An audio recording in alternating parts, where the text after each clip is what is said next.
When you use gouache, you run into 5 different problems.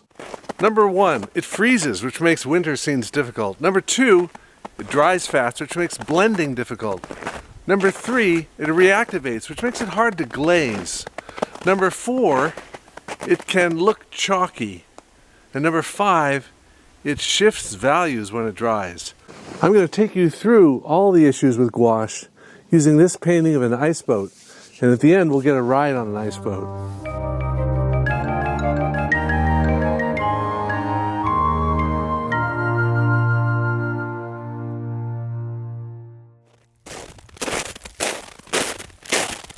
Well, it's January 21st, the depth of winter, and we're heading for Murderer's Creek up in Athens, New York. It's along the Hudson River, which should be well frozen right now, and that means the iceboats will be out. These are traditional gaff rig, mostly lateen rigged yachts that are use 3 runners, 2 in front and 1 in back. The river is solidly frozen out there, but we have to get across this cracked gap, and Smooth's not too sure he likes the idea. Come on, Smooth, you can do it. It's good ice. You can do it. Good boy. Come on. Oh, he's afraid. Come on, Smooth, you can do it. Come on, buddy, you can do it. Good boy. He's doing it. Good boy. It's a little scary because it makes noise. Good boy, he's getting the hang of it. This goes against all his instincts. Come on, buddy. Let's go see the iceboats. Everything's on runners, including this sleigh, which is like a wheelbarrow for the ice. And here's the Vixen, still operating after 150 years. There's not enough wind to sail it, which means they'll stay still while I paint them. I love the light behind them, but gouache freezes. And it's 23 degrees Fahrenheit, minus 5 degrees Celsius. I've tried this before with gouache or watercolor, and it turns to ice really fast on the brush. So what can I do? Let's do a test here. Take some water from the tap and put 50% rubbing alcohol into it. Rubbing alcohol has a very low freezing point, and if I mix that with water, I can also try vodka, which is 80 proof or 40% alcohol, and that should work well below 10 degrees Fahrenheit minus 12 degrees Celsius. On the right is water, which did freeze overnight. So I take these 2 cups filled with these mixtures in my normal water cups, and I'll use a chemical hand warmer underneath the metal palette tray, and that'll keep the paints that I squeeze out from freezing. Must be pretty cold because of the way my hand. Yeah, it's cold. I'm going to paint the Mary Ellen over there because it's not going anywhere. Okay, why don't we take some questions? Hi, can I using gouache on cardboard? Yes, you can paint with gouache on cardboard. In fact, the middle tone of corrugated cardboard attracted Jamie Wyeth to paint a lot of his early gouaches until he realized that you have to work with cardboard that's acid-free if you want it to last. I'd recommend Bristol board, illustration board, or heavyweight watercolor paper. I'm using a 140-pound acid-free watercolor paper that's bound into a hard-bound sketchbook. And that takes almost any water media pretty well. There's not a whole lot of bright colors in this scene. It's mainly just a couple of blues, like cerulean blue and ultramarine blue, a warm iron-based color like yellow ochre. I think I might be using raw sienna and transparent orange oxide. And I'm using the brush fairly dry right now because I want to get this texture of the snow. The surface of the river here is covered with a thin layer of snow that has quite an interesting texture. And right now I want to paint a glaze in the whole foreground. I'll do it in just 1 or 2 strokes. because I want to darken that foreground. And it seems like the paint is settling out into the texture of the paper in an interesting way. There's cast shadows coming in from the right. My hands are getting cold, and I don't think I can do this whole painting on location much longer without my fingers freezing off. But at least it gives the impression of the scene.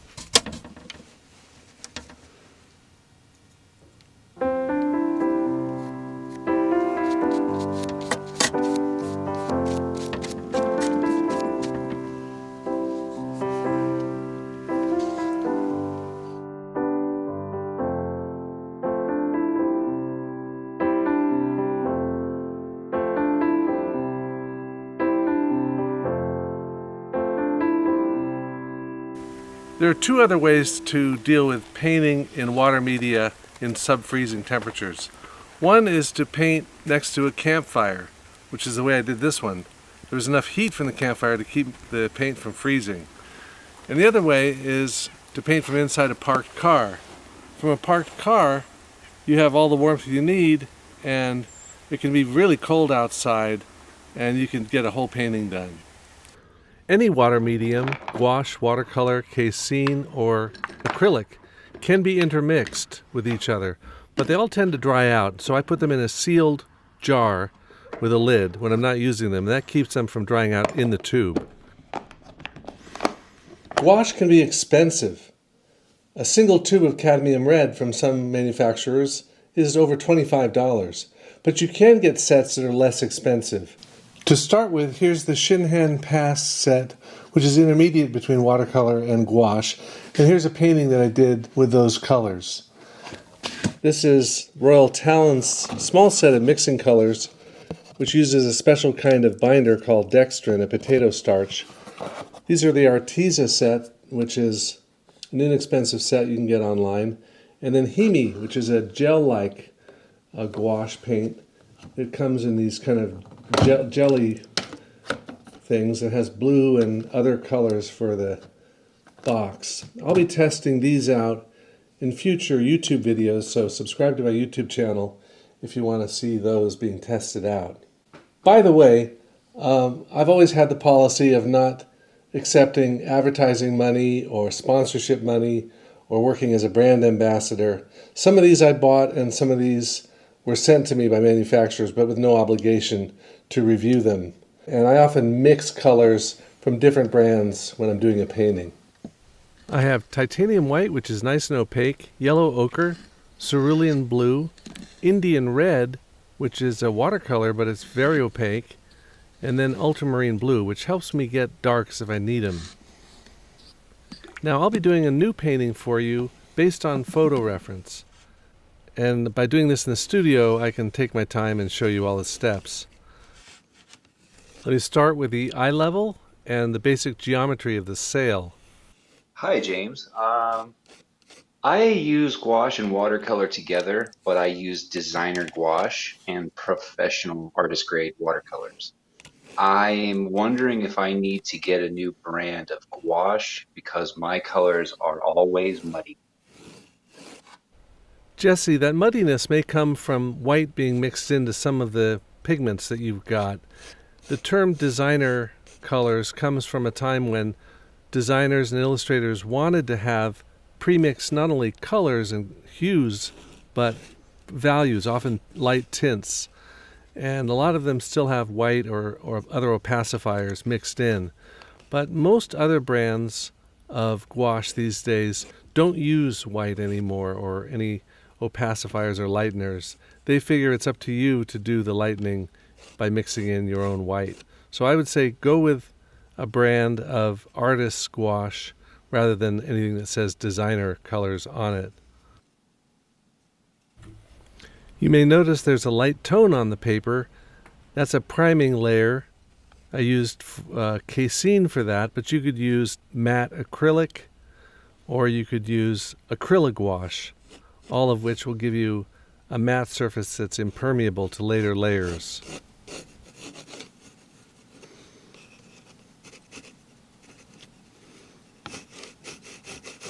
Hi, James. My question about gouache is this. We are a digital nomad family, meaning we travel around the world and live in different countries and different cities. I have noticed that it is very easy for me to find watercolors. Um, I prefer to paint with gouache. Is it the same? Can I take just white gouache with me and use it in watercolors to get a similar result of opaque colors? That would be my big question. I prefer to travel with gouache because it's a lot easier to fly than it is, for example, with oils, and it dries nice and fast and stuff like that. So that is my question. Eric, the simple answer is yes, you can use white with your watercolor set, or you can use gouache and watercolor together. What I want to do now is mix a smooth gradient for the sky. And I have the white here, yellow ochre, and the cerulean blue.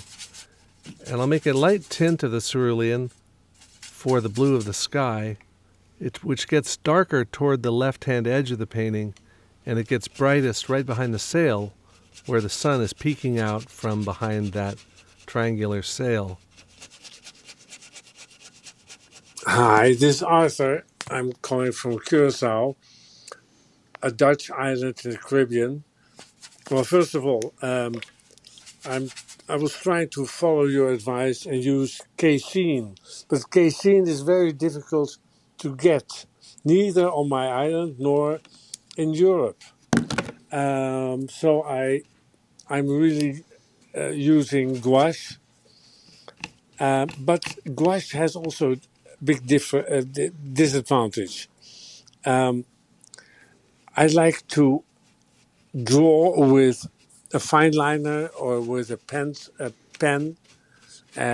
waterproof ink, but it doesn't work very well with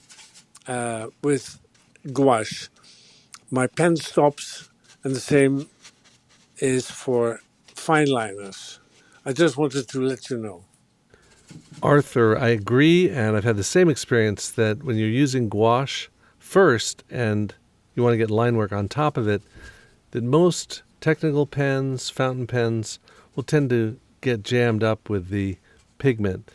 What you could do is to do your line work with a brush, a fine sable round, and dark or black gouache, because the gouache will work on top of the gouache really nicely. I would start there, but just experiment. Do a few test swatches and try your various pens and brush pens on top of it. See what works.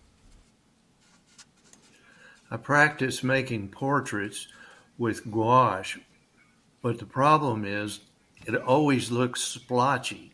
If I do the same portrait in oil or acrylic, it looks fine. But when I try to practice with gouache, it's always splotchy.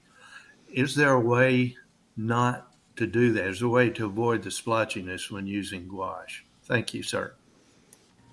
Hi, James. I got into gouache because of your YouTube videos, and it has been a medium that I love but also frustrates me so much. I want to know, how do you blend your paints when you do your portraits? Whenever I try using gouache for a portrait, the skin ends up looking pretty blotchy, and I kind of want to know, how do you blend it without making the bottom colors bleed into the top layer? Now, Art and Karina, you both are probably describing a similar problem, which comes from the fact that gouache dries fast. Now, obviously, that fast drying time is a real advantage when you're doing a complex scene with a lot of pattern, like this painting by Adolf Menzel, or this painting of a historic costume with lots of overlapping patterns. But if you work fast, you can get an effect very much like oil using gouache. But I find you have to have a decisive and systematic approach in order to avoid the blotchiness you referred to. But if you really want a smooth gradient in opaque paint, you need to mix up enough color in advance and know what direction you're heading. That's true of really any water medium. You have to commit to a plan and mix enough color and dive in and leave it. Let's go back to the painting. The overall strategy here, as you may have noticed, is to paint the light areas first and then add the darks as a whole second pass. The subject naturally divides between the light areas and the dark areas.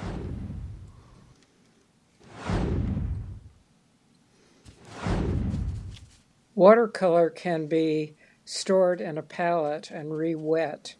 Can gouache be treated the same way, or do you need fresh paint each time? I'm kind of stingy with paint. I am too. Yeah, you can take an empty pan set of watercolors and fill it with gouache, or you can use a commercially available set of opaque watercolors in pan form, which is made by a few different companies, Carandache and Angora, which is a imprint of Royal Talons. And once they've been pre-wet, they come out of their big round pans very creamy and smooth. Hi James, my name is Izzy Mata, and my biggest questions about how to use gouache is how do I keep it from drying out once I put it on a palette? Would it make sense to use something like acrylic retarder? Should I spray it with water? Or do I just need to work fast and hope for the best? Thanks for taking these questions and for sharing your art. First off, I think it's really cool that you have a name that's a palindrome that can be inverted. Well, Izzy, keep in mind that if you use a retarder that's got an acrylic binder in it, it turns the paint into acrylic. You can't re-wet it, reactivate it. But there are retarders available on the market that don't have any binder in them. In my case, I don't need to worry too much about using retarders because I like the paint to dry quickly, and it's humid enough here that drying out is not an issue.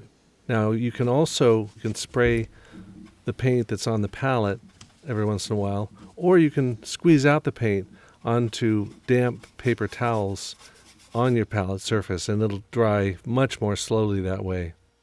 Now, there are some warm stains on the sail that's backlit by the sun. This isn't the original sail. This one's made in Dacron. The original one is in cotton. Hi, I'm Reed, and I'm the captain of the Vixen. The Vixen was built in 1885 down in Carthage Landing, which is now called Chelsea, by two brothers, William and Charles Merritt. And they were quite innovators and were trying to perfect this lateen rig design. They sailed up to Poughkeepsie in 1887 on the ice, and John A. Roosevelt liked the way it looked, liked the way it sailed, and he ended up buying it that very day and sailed it up to Hyde Park, and it stayed in his boathouse for many years. And this was John A. Roosevelt's, his smaller boat, his third-class iceboat, his largest iceboat. It was the Icicle. And so anyway, this was well enjoyed by generations. At the time that John A. Roosevelt purchased it, his nephew Franklin was about 5 years old and probably got an early ride on the boat. Wow, cool. Yeah. What are the chances of getting it going today, do you think? Well, the snow is a lot of resistance on the runners. It's kind of stiff after yesterday's snowstorm. But and the winds are a little light, and they're from the west, and it's a little puffy, so you get these little tempting thrusts, and you can, run a few hundred yards, and then you stop. Right, it's a lot of pushing. A lot of pushing, so it's great exercise. Thank you.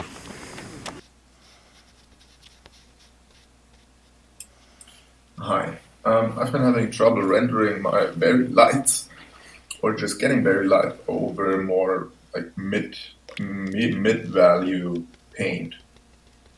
And I noticed that my white gouache really isn't that opaque unless I apply like a legit blob of it. Is there like a brand that's more opaque, or is that a gouache thing? Carl, I'd recommend using a gouache that's titanium white or permanent white, which uses a very opaque titanium dioxide pigment. And use the pigment as thick as you can, straight out of the tube, or even if you can, absorb some of the moisture out of the paint so it goes on quite thick. Hey, James, I have a question. And first, let me say it's an honor to be able to ask you this question. Since gouache can be used as a watercolor type medium or as an opaque medium, is it ever advisable? I guess anything is okay, but is it ever advisable that you switch tracks halfway through a painting? For example, if you have started using gouache with the intent of creating a painting that looks like watercolor, and then decide you need a little bit more white, for example. So you use the opaque capacity of gouache. Or does that ruin the painting when you do that? Or is it okay to have like part of the painting looking watercolor-ish and the rest of it looking gouache-ish? Okay, that's my question. Well, Larry, if you've seen any of my other videos, you know that I often say paint the darks first and start transparent and end opaque. But here I'm starting with the light values first and with a lot of opacity first, which is going to make glazes more difficult. But every subject presents a different kind of challenge. And once you get used to all the dimensions of the paint, the viscosity, the opacity, the emulsion strength, you kind of get a feel for all those things. You can try experimental combinations of watercolor, gouache, acrylic, casein, and see what seems to work to try to communicate what you want to communicate. Remember that, as Menzel said, art is a bolting horse. One knows only approximately where the ditch or the wall is at which it'll be brought to a halt. So we're always skirting at the edge of disaster. And the sign of struggle in a painting is a good thing, I think. One struggle I've always had with gouache is as I'm building up those layers of color and I'm getting to more and more opaque strokes, I've noticed the later strokes always activate the layers beneath, and I lose the carefully mixed color I was just applying as it blends with what's below. So even though that can be unifying, it can be pretty muddy too. Any tips on avoiding that? Hi, James. My name is Farrell Smith, and I'm from Leicester, Massachusetts. When you add a layer of gouache on top of a dry layer, how do you make sure you don't activate the old layer of paint? Thank you. Well, gouache stays open. It reactivates, meaning that once you put it down and it dries, if you wet it again, it can become liquid again and affect later layers. Let's do an experiment to see how different paints behave. This is Gouache, M. Graham brand, and I'm going to use the same colors, ultramarine and cadmium yellow light, in Royal Talons gouache, and then Richardson casein, which is a milk-based binder, and then a very strong binder, which is acrylic. You can use other kinds of acrylic. Hopefully they should dry matte, so acrylic gouache is good. And I have them laid out here, and I want to do a set of comparison swatches. I want to draw a grid about an inch apart on the vertical lines, and then 1.5 inches wide with a 1/2 inch space between them. This is on watercolor paper. I've drawn that grid, and I'm squeezing out the paint. So as you can see, some paint is kind of liquidy and it starts to drip. That's a 1/2 inch polar flow brush. We'll start with the acrylic. What I want to do is alternate a patch of yellow with a patch of blue. I'm starting with the yellow because it's easier to cover yellow with blue than to cover blue with yellow. When you finish each set of 2 swatches, clean out your brush in the water.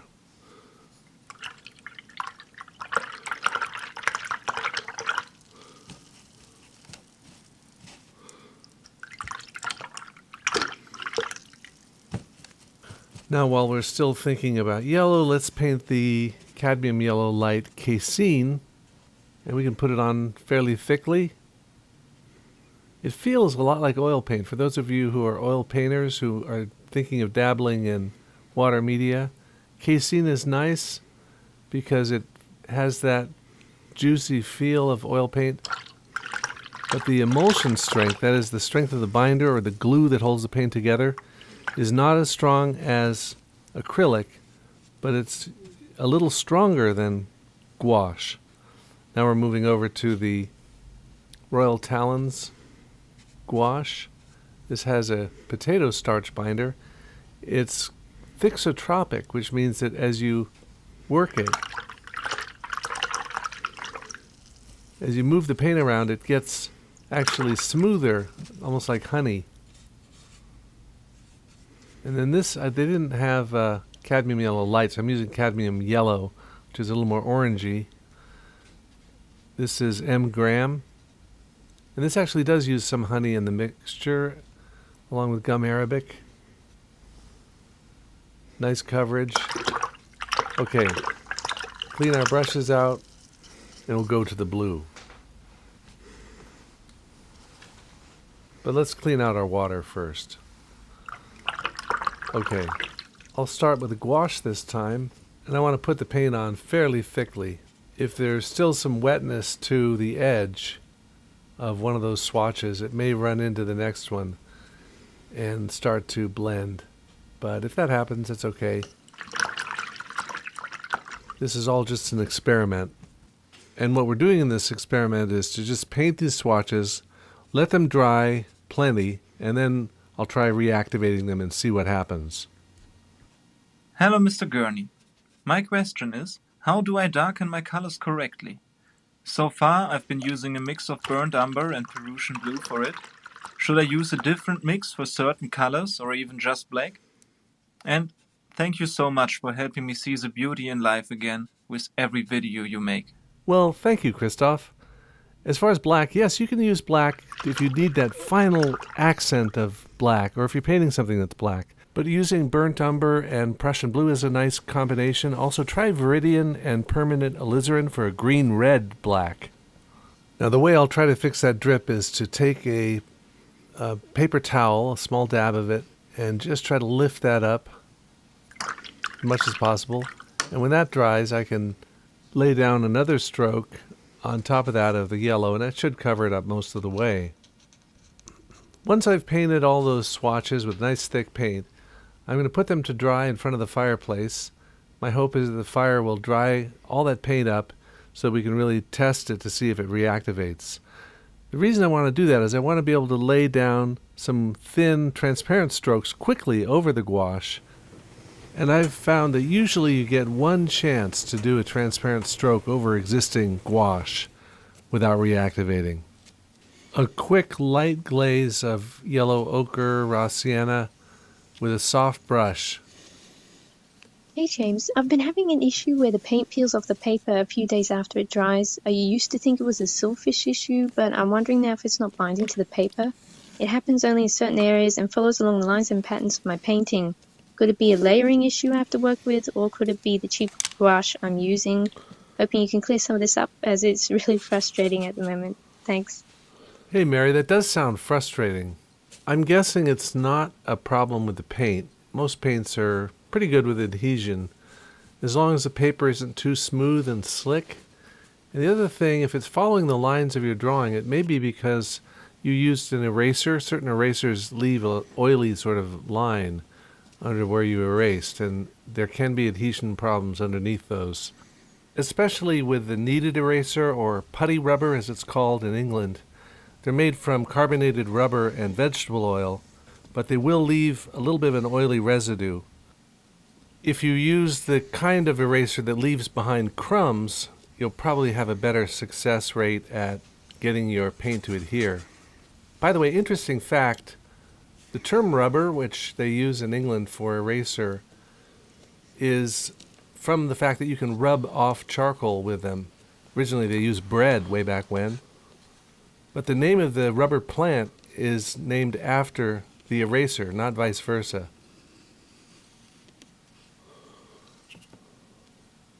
Okay, so right now I'm using a straight edge to paint some of the straighter lines on here. The bottom edge of the sail has a slight curve to it. And there are a couple of patches in the sail, square-shaped patches, For these fine lines, I'm just going to use a pencil. Let's take a few questions from Instagram. I've always wondered, what are the pros and cons of working with white gouache and watercolor versus just gouache? As long as you leave the white out of it, gouache and watercolor are really fairly similar and can be used in combination.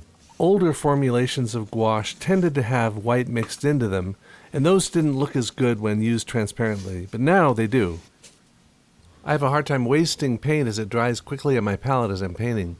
Well, in addition to the spray mister, the damp paper towel, and the retarding medium, you might try using a few drops of glycerin mixed in with water, like 5-to-1, water to glycerin, and use a few drops with your paint and see if that slows it down. It should slow drying time and make it a little more flexible.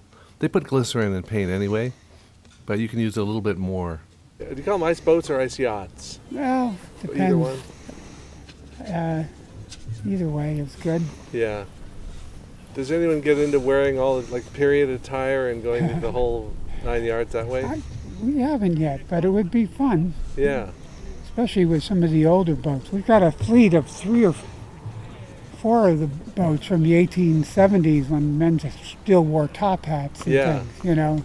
And they, so he had this whiff constructed, and it was exhibited at the Philadelphia exhibition in 1876 in the Machinery Hall. And it was all very nicely photographed, and you know, it was one of the great inventions of the day, and it was written up in Scientific American magazine. They had a whole front page or a fold out with a full plans of the whiff. We still have the boat. We have this the whiff that was exhibited at the Centennial Exhibition. We have sailed it here in Athens in years past. It's a hit. It's a great boat. Do you want to say a few words about 2014 and what a great year that was? Well, that was good. It really only lasted 2 weeks, but you know, it was a good year for ice on the river. I think it was late in January that the river finally froze, but we had a little bit of sailing the first few days of February, and then a great big blizzard came. We had about 3 feet of snow. It was even hard to get to the boats. We had a whole fleet of them at Berrytown, at Rokeby. But we were patient, and the boat sat on the ice for 2 or 3 weeks, and finally it kind of leveled out. And a couple of us, I had the Vixen there. And you had a couple big ones too, like the Jack Frost? Yeah, well, it started thing. That was great. The great thing was social media. I mean, all we had to do is take one trip down to the Kingston-Rhinecliff Bridge and back, and the next weekend there were 20 boats on the ice.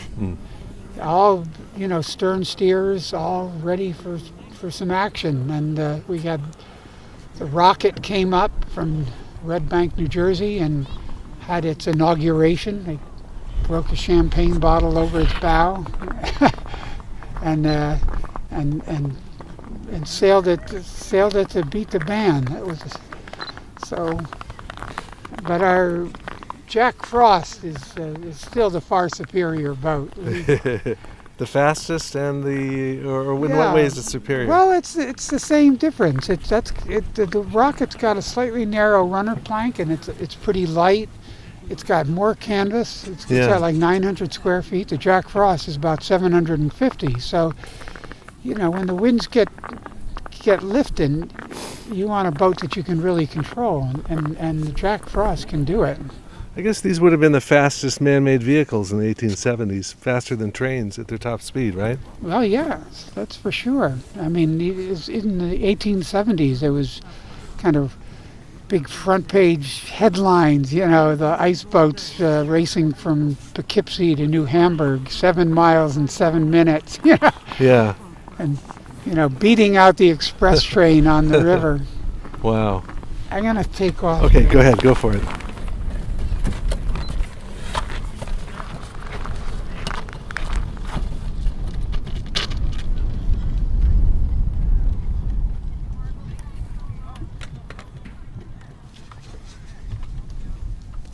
I'd love to know more about paint-to-water ratio when mixing gouache. I find myself reinventing the wheel every time I mix a new color. James, how do you know how much water to mix with your paint? Sometimes it seems too thin for me, and sometimes it's too thick. Thanks. Hi, James. I struggle with gouache consistency. I can't seem to figure out a good consistency to effectively use it. Well, the way I look at it, the consistency of gouache can go anything from very watery and delicate and soft to something in the middle that's milky and creamy and opaque, to the other extreme, something that's drier and more thick and viscous and textural. So in addition to thinking about the viscosity or the consistency, Jordan, you're also thinking about the opacity. And right now I have a fairly opaque, semi-opaque stroke because I want to keep those values light in the distance. Let me paint this boom here as straight as I can using a straight edge. Grayson Monk says, the thing I struggle with is blocking in a plein air. I want to paint a singular scene but end up blocking in way more than I intended to paint. Yes, Grayson, I know what you mean. There's a tendency to put in too much detail at the beginning. Oops, botched that. I'll fix that later. And that's the nice thing about gouache is that you can fix mistakes, you can remove detail, you can rub stuff out with a wet rag and go back to where you started. Blending or transitioning from one color to the next smoothly in gouache. I can do it in oil and watercolor, but I can't figure out how to smoothly transition in gouache. Nicole, smooth gradients or transitions in gouache are possible. One of the ways to do it is using an in-brush gradient. I talk about this in my recent video called Gradients, where I show some of the old tricks that the illustrators used in the 50s. Hi, this is Rhea from Toronto. Thanks for taking my question. My question is a blending one. I've been trying to paint really large, voluminous clouds that have like a glowing light effect. And it's not working out for me. It always ends up looking a little bit too jagged at the edges or where the forms turn. It's just never smooth enough. Yeah, Rhea, well, you should be able to capture really smooth, soft, misty gradations, such as, for example, this 9-inch by 14-inch watercolor and gouache by William Trost Richards. He probably did the sky rapidly, and he did it first, and then built up the opacity in the water later. Hello, James. I primarily use acrylic paint, and I have a pretty good idea of when to use acrylic versus oil versus watercolor and even casein. But I really don't have a handle on when I should use gouache. Can you give me some idea of when it's a good idea to choose gouache as your medium? Randy, I look for gouache when I have a lot of areas of overlapping detail. But when I need large areas of softness, like in the sky or in that foreground out of focus, I use acrylic mixed in with the gouache. And then I use more pure gouache for the staccato details of the sinking boats and the disaster area in the middle of the picture. Now let's fix this mistake here I had on the boom. I struggle with having enough paint on the palette to paint thickly while keeping the paint from drying out. I end up needing to use too much water to keep the paint fluid. Is there another solution? Well, Mary, don't do what I'm doing, which is to poke at the place where the good paint used to be. Of course, I think most of us have the problem of being too aware of the cost of our materials, and it makes us hesitant to commit sometimes. But you just have to do it. You have to overcome those hesitations to just squeeze out the paint and mix it up and use it. And that's especially true in any water-based media where you have to have enough paint squeezed out, enough paint mixed to do the entire passage, because there's no time to go back and mix another batch. I'm using a brush to draw on these figures, doing it carefully to make sure I draw them correctly. But I'm using a combination of ultramarine blue and the Indian red and yellow ochre. The paint is about the consistency of cream, and when I lay down a stroke I leave it so as not to pick up previous layers. Hey James, this is Tim Hodge from Spring Hill, Tennessee. Thank you for all your wonderful videos and things. I got a bit of a technical gouache question. I know we're supposed to keep them in airtight containers, Ziploc bags, and such, and I do my best at that. But nevertheless, I've got a tube or two that has dried out, in the tube. My question is, therefore, is there a good way of rescuing that? I know you could probably cut open the tube, but then what happens after that? Any great tips on that would be much appreciated. Thanks again. Hello, I've been a big fan since I was a kid. I was curious. I've got some jars full of broken, cracked, shattered gouache, and I was wondering if there's a way I can ground them down and like make them into a paste or reform them into a cake so that they're not so wobbly and hard to deal with when I'm painting. Thank you. I've tried this with limited success. I've cut them open. You have to be careful not to cut yourself on the sharp edges of the tube. And the paint is often sticky inside, but if you can remove it, you can re-wet it and reactivate it and make it into pan gouache. After laying down my underpainting, sometimes when I try to go back in and add darker colors on top, I find I end up lifting things I didn't mean to. Is it because I'm using too much water? Yes, the wetter the wash, the more you have to lay it down and leave it. I'll put a link in the upper right to a video where I do a glaze over a whole painting in gouache, and it works out okay, but I had to be real careful and delicate. But Stephen, to answer your question, let's see how corrosive water really is and different kinds of paint. Starting here on the left with M-gram gouache, one stroke. We'll do that for each one of them. See with the royal talons, it does start to smear. Just one stroke. Now we go over the casein. Now I'm surprised it's dissolving at all because usually casein dries a little bit more impermeable than that. Of course, nothing on the acrylic. I think, though, what happened was because I heated it up so much in front of the fireplace, some of the proteins didn't really form the way they needed to, so we don't get a very strong emulsion. Okay, twice on the left. Now let's try twice on the royal talons.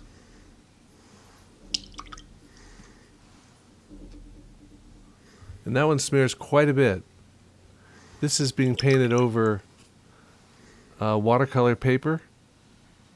You see, with all of these, it's the second and the third touch that really goes crazy with reactivation.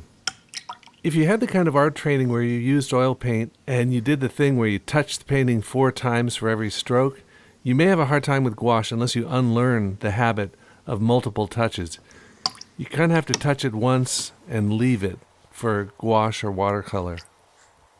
Now, some of you may rightly see an opportunity here to be able to reactivate the paint and soften edges and create luminous, weird blurs, something you can't do in acrylic. K. West says, how do you blend soft edges with thicker paint? I can do it with watercolor, but I haven't figured it out for gouache. Well, let's try it. What I'm going to do is wet the region between the two paint areas and then use a clean brush to try to soften that edge between the two areas. Once I've softened it and wet it, I can use this flat brush and carry the paint over a little bit. Makes a nice smooth blend. Try it again in this Royal Talons gouache. Cleaned out the brush in between so it just has water in it. If you want that edge to look really interesting too, you can mix the intermediate color like the green and apply a little of that opaque green to that edge, and it'll make it even more bright and luminous. Doing the same with casein, which is a little more resistant, but you can open it up by wiggling back and forth. And of course, nothing's going to happen on the acrylic, you know that already. Acrylic emulsion is very, very robust, very strong. You know that when you try to clean off your palette with acrylic.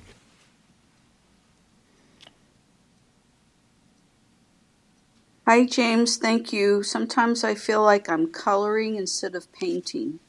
Do you think that's because the consistency of my paint isn't appropriate?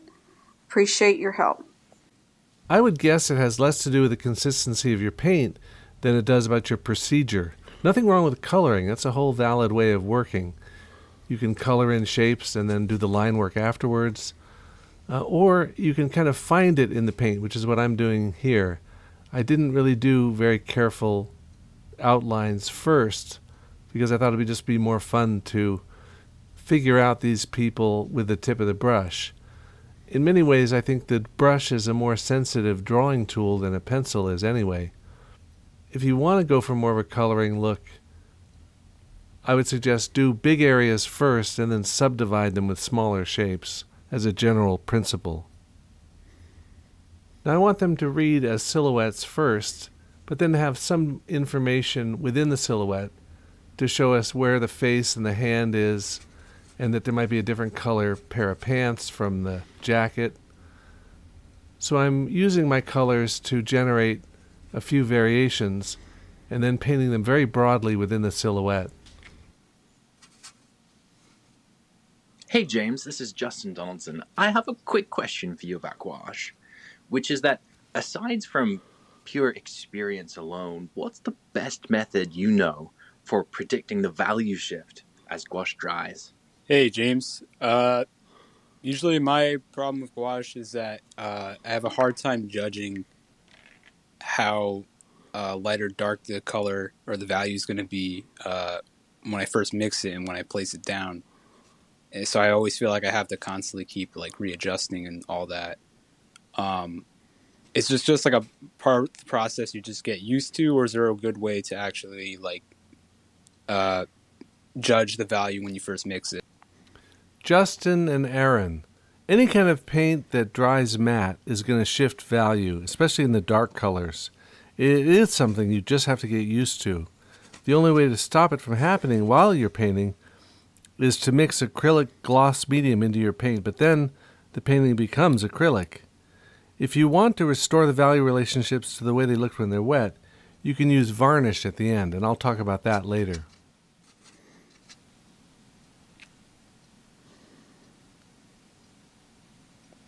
My question is regarding gouache and whether or not it is better to go light to dark or dark to light when it comes to how you're layering up the paint. I seem to have no preference one way or the other so far, but I want to know if there's a, right way or just a preferred way, or is there something I'm not thinking about when it comes to that? Is it something where it's subject-based or just artist preference? Hi, I noticed when you paint in gouache, a lot of times you'll, paint something, with darker colors, and then you'll come back in with the whites or the, vibrant whites, and you'll use them to draw, flashes of light or things like that on surfaces. I've tried that, and I've really struggled, and I'm watching the videos, and I'm trying to mimic, what I'm seeing you do as much as possible. I've even gone over previously darker painted layers in a white gouache with a really thick,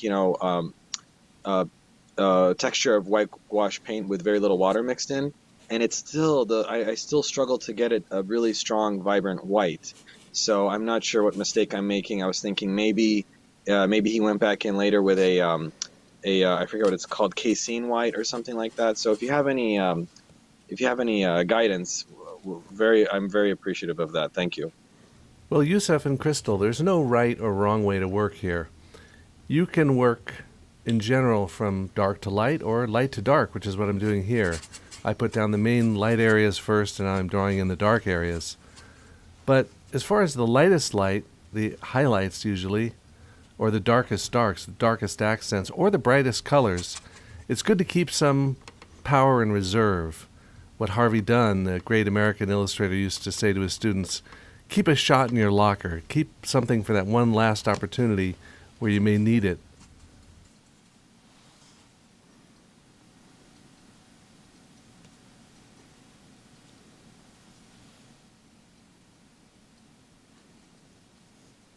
I can't remember what year it was, but we were sailing on very nice black ice off in front of the Rhinecliff dock. I'd been sailing for all day long, But then late in the day, my friend John Sperr took the Vixen out for a spin, and he found a hole, and the runner plank went in and dropped, and the sail, the whole rig laid over on its side. I heard about that. And we had to work under the moonlight getting this thing out. We got planks out there, and we had to kind of lower the sail, and as we pulled it out of the water, it instantly froze. So then it kind of, got damaged as we tried to compress it against the spars. So we've still got that old sail, and it really should be restored because it's the original canvas to the Vixen. Hannah says, I struggle getting darks dark in gouache. I find when it dries, I lose the contrast. Now remember, Hannah, you can always use black watercolor or gouache or even India ink. And a lot of great gouache painters have gotten deep darks by using black pigment or even black ink combined with the watercolor and gouache. Look how dark it is under the eaves of that building, or the jacket or the pupils of the eyes are dark in this portrait. But we don't really know how much of this is due to contrast adjustments in Photoshop. Another person says, I don't understand why it ends up looking a lot more chalky and dull than watercolor, and I wonder if there's a different way I should be approaching the blending and the layering. This gets at a common issue people have with gouache, that it looks chalky. That delicacy of gouache is often seen as its virtue. And going back to Adolf Menzel, after 1887, he declared that he would retire his oils in favor of gouache. He felt that gouache was more suited to capturing certain natural effects. According to his friend Meyerheim, it didn't appear right to him to present dry stone, a sandy path, or a woolen sheep, as if all of those things had been drenched in oil and varnish. It's true that the matte look of gouache and its delicate, fragile surface results in paintings that are relatively paler than oil, less durable and more difficult to protect and clean. But I think this is more a problem for dark keyed paintings than for light ones. And I would suggest avoid painting all your tones in a middle range, separate your light values from your dark values, make your pale light areas a lot lighter than your dark areas. And remember, paintings can be protected in a sketchbook or framed behind glass, or they can be varnished. So my question would be how to properly varnish gouache, because I cannot find a varnish that doesn't make it too glossy or that doesn't crack as soon as it dries, or if you just move it a tiny little bit. So any help on varnishing gouache and protecting it would be appreciated. I have varnished gouache paintings and casein paintings and cell vinyl, which is what we used to use for the movie background paintings for Fire and Ice. And I kind of like the look for certain paintings, especially dark paintings. But I recommend doing it at the end of the painting because once you go to acrylic, you can't go back to watercolor. Let's look at a few of the options. There's workable fixative, which stabilizes the surface before you go in with a varnish. Camar, which is a non-damar picture varnish. And spray clear or crystal clear, which is a gloss finish. There is a casein varnish. And various companies make an acrylic polymer gloss medium or gloss finish varnish, which can be brushed on. Now let's take our swatches and try varnishing the bottom half of it. We'll use an acrylic gloss varnish and a workable fixative first to lock in the layers and keep them from reactivating. We know what happens if we just hit them with water. I'll bisect that upper blue swatch with a mask and then spray some workable fixative to secure that. Once that dries, I can go back in and use a very soft synthetic brush, a big flat brush. And let's pour out some of this finish varnish. We're not going to do the whole thing, but just below that line. I don't want to scrub it or go over it too many times. What this will do is not only give us a protective surface, but it'll also restore the colors back to the values they were when they went down wet. And that shows us how much the colors shifted when they dried to the matte surface. So I recommend you try this first on a test swatch. Do similar techniques you do in your finished painting before you actually try varnishing a finished painting that you care about. Now, before I try varnishing my painting of the Vixen, I want to put any last touches or strokes or adjustments on the surface. So I'm going to use some new pastel, white and a little bit of warm color, to try to make that glow of the sunlight flare over across the sail. If you have headphones on, you should hear this in stereo.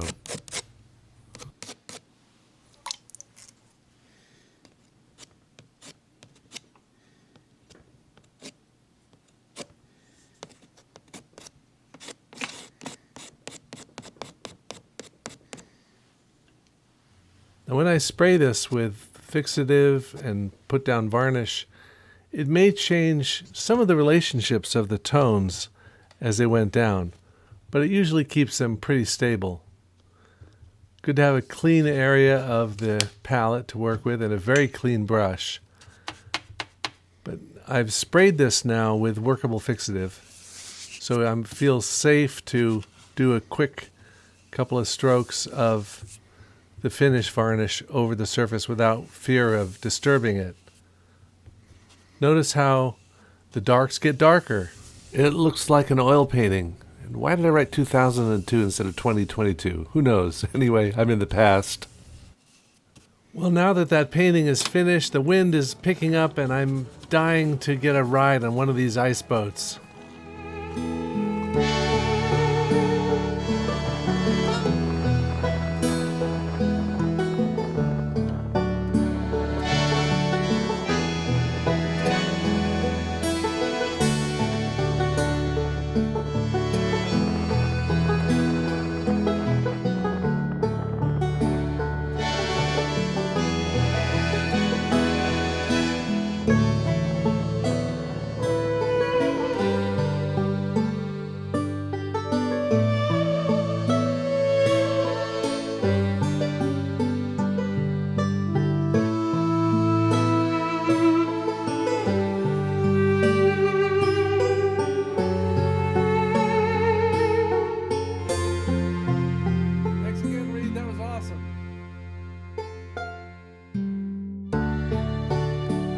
So gouache is a very versatile medium. You can combine it with watercolor, casein, or acrylic, any other water-based media, to control its opacity, its emulsion strength, its drying time.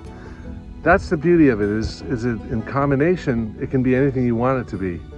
And all the things that are liabilities for gouache can become its chief asset. Using just pure gouache is a really wonderful medium, even with its matte surface and its shifting values as it dries. It has real beauty that you can appreciate whatever kind of purpose you want to bring it to. Plein air painting, studio painting, illustration, or whatever you want to do. For the full video, I'll be covering other topics on the full-length video, which you can get on Gumroad. There are links in the description below that'll take you much deeper into what you can do with gouache, its limitations, but also its potential, and how you can combine it with other media.